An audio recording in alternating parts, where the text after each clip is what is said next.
it's like, you know, if you fail on Twitter or whatever, that doesn't mean you posted something that was a failure, or in a way, it just probably means it was bad luck.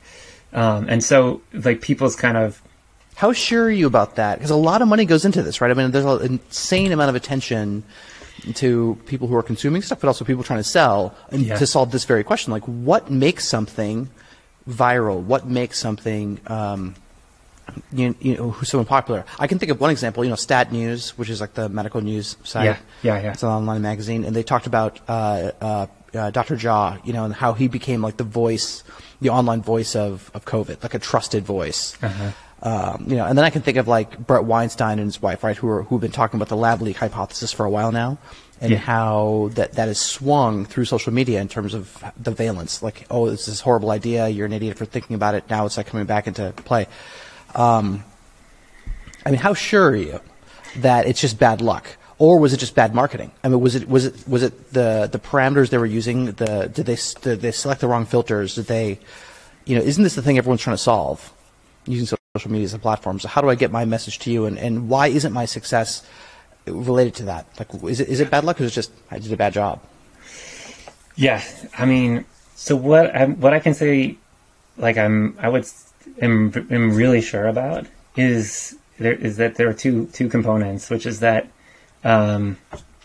it's not like, if we want to say, like, maybe we call, like, there's two dimensions, like quality and success, let's say. All right, so quality is like really how good was your thing, whether it's a message or you know, a tweet you post, or some piece of information you're trying to spread, an advertisement, whatever it is. So, you know, quality we might think of as like, well, if there was no social influence, if we did focus groups or something, you know, would this message resonate with them? Would they believe it? Or whatever. Let's call that quality. And then success is just how much it actually takes off.